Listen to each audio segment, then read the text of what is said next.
बाबू भाई फूड्स की आज की वीडियो में आज आपको बहुत ही मज़ेदार और लजीज किस्म का कड़ी पकौड़ा बनाने की रेसिपी सिखाई जाएगी। इंशाल्लाह ये रेसिपी एक मुनफरिद स्टाइल और बहुत ही लजीज होगी इंशाल्लाह। तो जो लोग नए हैं मेरे चैनल पे उनसे रिक्वेस्ट है कि आप मेरे चैनल को सब्सक्राइब कर लें और बेल आइकन को ज़रूर प्रेस कर दें ताकि हर नई आने वाली वीडियो का नोटिफिकेशन आप तक बर वक्त पहुँच सके। तो चले देखते हैं कि ये रेसिपी मैंने कैसे तैयार की है और इसमें कौन कौन सी चीज़ डाली है। तो चले रेसिपी को स्टार्ट करते हैं।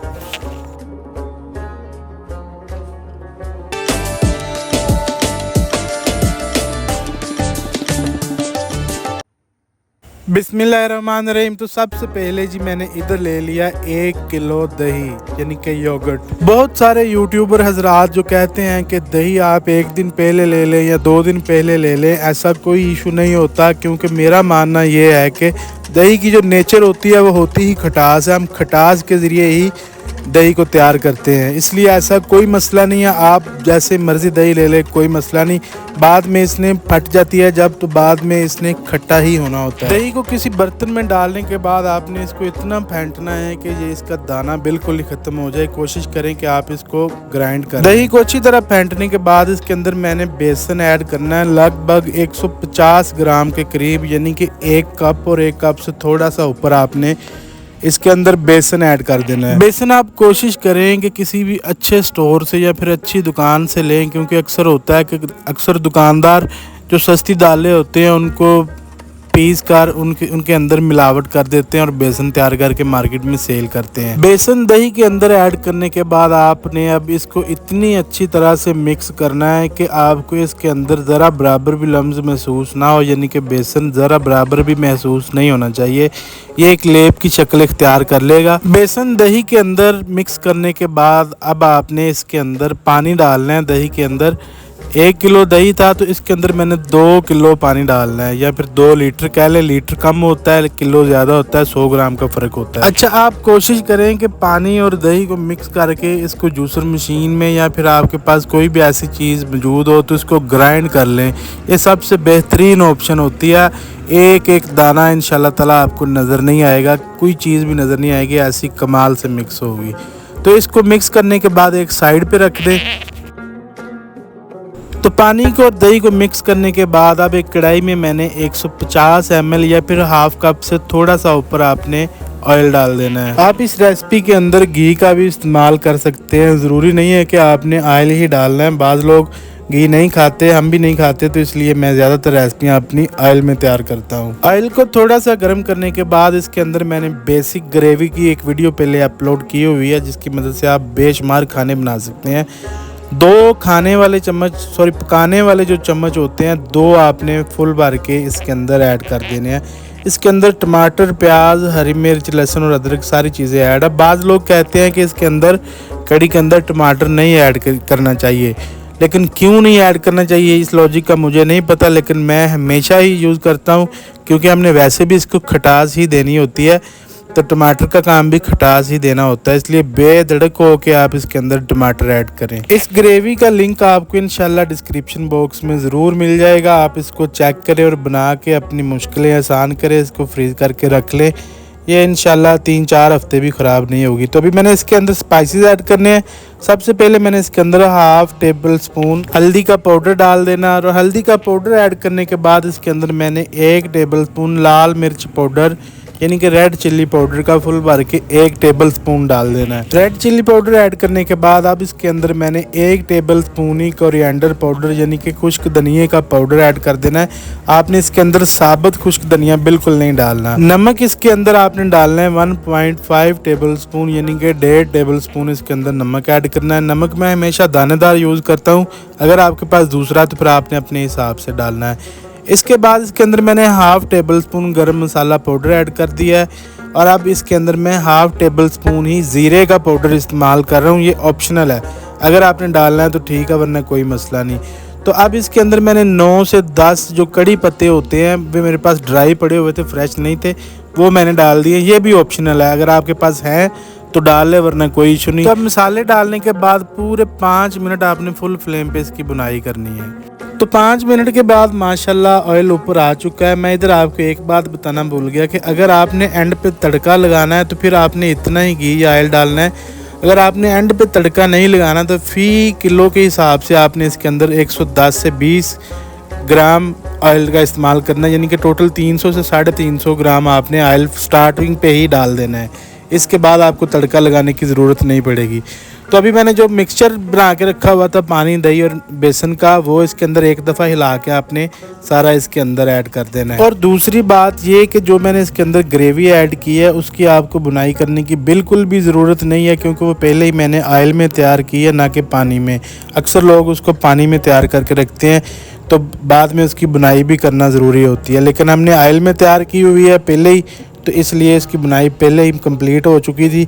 तो फ़ौरन ग्रेवी डाले और मसाले डाले, तो मसालों की आपने बुनाई ज़रूर करनी है। तो दही और बेसन का मिक्सचर ऐड करने के बाद आपने इसकी फ्लेम को फुल कर देना और चम्मच आपने ज़रूर हिलाते रहना और इसके उबलने तक का वेट करना है। जब तक उबले ना आपने इसको चम्मच मारते रहना है। इसको अभी तकरीबन 3 से 4 मिनट हुए हैं, उबलना नहीं स्टार्ट हुई, लेकिन फिर भी थिक होना स्टार्ट हो गई है। इसका मकसद बताने का ये है कि आप इसके अंदर पानी ज़्यादा भी ऐड कर देंगे तो कोई इशू नहीं है। पंजाबी में कहते आ कि कड़ी यानी कि कड़ कड़ के पकी हुई, मतलब कि जितना आप इसको ज़्यादा पकाएंगे यानी कि तो उतनी ज़्यादा ये अच्छी और मज़ेदार कड़ी बनेगी।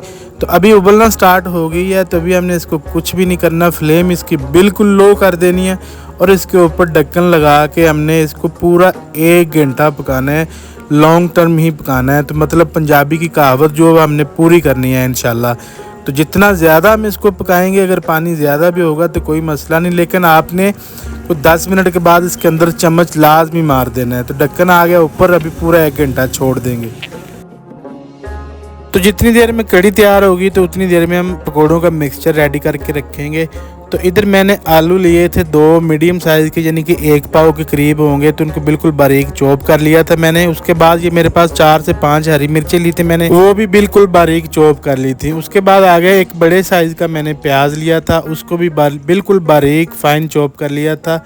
ये कटिंग होगी पूरी। अब इसके बाद मैंने थोड़ी सी पालक ली थी, बिल्कुल थोड़ी सी, ताकि इसके अंदर एक अच्छी कलर स्कीम पैदा हो सके, तो वो उसको भी मैंने बारीक बारीक काट लिया था। अब इसके अंदर पालक के बाद थोड़ा सा हरा धनिया लिया था, उसको भी बिल्कुल बारीक मैंने कटिंग करके रख लिया था। इन सारी चीज़ों को आपस में मिक्स करने के लिए एक बर्तन में डाल दिया और अब इसके अंदर स्पाइसेस ऐड करने हैं। तो सबसे पहले मैंने 1 टेबल स्पून कुटा हुआ खुश्क धनिया डालना है, या फिर आप इनको अपने हाथों की मदद से मसल लें तो ये क्रस्ट हो जाएगा इंशाल्लाह। यही एक चीज़ होती है जो पकौड़ों में ताकत देती है। तो अब इसके अंदर मैंने 1/2 table spoon red chilli powder इस्तेमाल करना है, चिल्ली फ्लेक्स नहीं इस्तेमाल करने। 1/2 टीस्पून के करीब मैंने इसके अंदर हल्दी डालनी ताकि थोड़ी सी कलर स्कीम आ जाए अच्छी। 1/2 टेबल स्पून ही मैंने दानेदार नमक डाल दिया है इसके अंदर। खुश्क धनिया की जो ताकत का मतलब ये है कि उसका मज़ा आता है पकोड़े के अंदर, आप दूसरी ताकत ना समझ लेना। तो अब इसके अंदर मैंने एंड पे 1/2 टेबल स्पून खुश्क धनिया का पाउडर भी डाल दिया है। तो ये चीज़ें डालने के बाद इसके अंदर मैंने 1 कप फुल भर के इसके अंदर बेसन डाल देना, और बेसन डालने के बाद अब इसके अंदर मैंने कोई कॉर्नफ्लोर या कोई मैदे का इस्तेमाल बिल्कुल भी नहीं करना, और ना ही कोई किस्म का आटा डालना है। तब इनको अच्छी तरह से मिक्स करना है पहले। अगर हम इन चीज़ों को अच्छी तरह मिक्स नहीं करेंगे, वैसे ही इसके ऊपर पानी डाल देंगे, तो फिर आपके किसी पकोड़े में कोई अलग टेस्ट होगा, किसी में नमक ज़्यादा होगा और किसी में मिर्च ज़्यादा होगी। इसलिए पहले सबसे आपने इसको अच्छी तरह से इस मिक्सचर को मिक्स करना है आपस में। इन सारी चीज़ों को मिक्स करने के बाद इसके ऊपर आपने ज़्यादा से ज़्यादा पानी 1/2 कप लेना है, उसके ऊपर छिड़काव करना, और छिड़काव करने के बाद इसमें मिक्स कर देना है। ये आपको ड्राई ड्राई महसूस होगा, लेकिन आपने परेशान बिल्कुल नहीं होना है। इसको आपने आधे घंटे के लिए रख देना है। देखना एक लिक्विड की शक्ल इख्तियार कर लेगा और पकोड़े हमारे बड़े ही प्यारे नरम तैयार होंगे इंशाल्लाह ताला। तो ये आपस में मिक्स भी हो गया पानी डालने के बाद। ये देखें ड्राई शेप में है, लेकिन आपने परेशान नहीं होना। इधर कड़ी को पकते हुए तकरीबन 1 घंटे के करीब हो चुका है, या फिर 5-10 मिनट का फ़र्क होगा। फ्लेम बिल्कुल लो रखी हुई थी मैंने, दरमियान में मैं हर तकरीबन 10 मिनट के बाद इसके अंदर चम्मच मार देता था। पंजाबी की कहावत भी हमारी पूरी हो चुकी कि कड़ कड़ के पकी हुई कड़ी। तो माशाल्लाह कड़ी हमारी रेडी हो गई है। अभी हमने इसको उतार के एक साइड पे रखना है और फटाफट से पकोड़े रेडी करने हैं और इसका तड़का रेडी करते हैं। तो इधर मैंने ऑयल को गर्म होने के लिए पहले से ही रख दिया था। ऑयल की मकदार आप थोड़ी सी ज़्यादा रखें और 1 टीस्पून ले लें या फिर टेबल स्पून ले लें। अगर आपको हाथ की मदद से नहीं बनाने आते पकोड़े तो एक एक करके आप इसके अंदर डालते जाएं। इंशाल्लाह ताला बड़े ही फ्लफ़ी से और बड़े नरम पकोड़े हमारे रेडी हो जाएंगे। पकोड़े फ्राई करने के लिए जो हमने ऑयल डाला है उसका टेम्परेचर बहुत ज़्यादा हाई नहीं होना चाहिए, मतलब कि बहुत ज़्यादा गर्म ऑयल नहीं होना चाहिए। अगर आप इसको बहुत ज़्यादा गर्म ऑयल में पकाएंगे तो ये ऊपर से पक जाएंगे, ब्राउन हो जाएंगे, लेकिन अंदर से वैसे का वैसा ही बेसन कच्चा पड़ा रहेगा। तो इसलिए आपने इसका टेम्परेचर ज़रा लो रखना है, यानी कि मीडियम हीट पे आपने इसको पकाना है। 10 से 12 मिनट हमें लग जाएं एक पूर को रेडी करते हुए, इतना आपने लो हीट पे इसको पकाना है। मीडियम फ्लेम रखनी है बस आपने, मतलब कि टेम्परेचर आपने इसका नॉर्मल रखना है। कड़ी के लिए जो पकोड़े रेडी किए जाते हैं उनका जो वेट होता है वो एक नॉर्मल होता है, यानी कि एक बाइट में एक पकोड़ा आ जाए तो ही मज़ा आता है माशाल्लाह। तो इसलिए आपने कोशिश करनी है कि बहुत ज़्यादा बड़े पकोड़े नहीं रखने, बिल्कुल छोटे साइज़ के आपके पकोड़े होने चाहिए। एक तो ज़्यादा बन जाएंगे और एक हर बाइट में एक पकोड़ा आएगा। पकोड़े फ्राई होते हुए माशाल्लाह 10 मिनट तक इसका टाइम हो चुका है। तो अभी देखें इसकी रंगत, इसका कलर स्कीम चेक करें, कितनी प्यारी लुक आई है माशाल्लाह पकोड़ों की।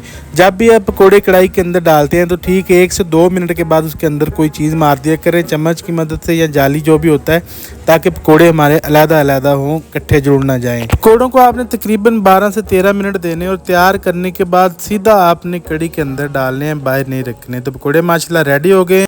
तो अब हमने पकोड़ों को ऑयल के अंदर से निकाल कर डायरेक्ट कड़ी के अंदर डालना है। आपने अलहदा बना के नहीं रखने के इकट्ठे हो जाएं, ऐसा नहीं करना बिल्कुल भी। गरम गरम आपने कड़ी के अंदर डालने हैं और इसको चम्मच की मदद से आपने डिप करके रख देना है। तो एक पूर माशाल्लाह हमारा रेडी हुआ था, तो मैंने कड़ी के अंदर डाल दिए हैं।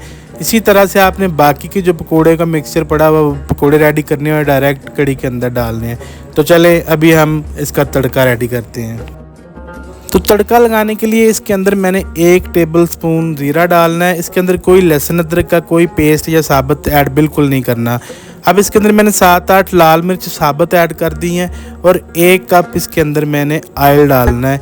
ऑयल डालने के बाद आपने इसको इतना की पकाना है, बस 1 मिनट लगे कि जो मैंने ज़ीरा डाला है वो उसका कलर चेंज ना हो। अक्सर क्या होता है कि ज़ीरे का कलर बिल्कुल ब्लैक हो जाता है, जिससे सारी रेसिपी का बेड़ा गर्क हो जाता है। इसलिए जैसे ही ज़ीरे का कलर चेंज होना स्टार्ट हो, तकरीबन 1 मिनट लगेगा, तो फ़ौरन आपने तड़के को उठाना है और उठा के कड़ी के अंदर डाल देना है बस।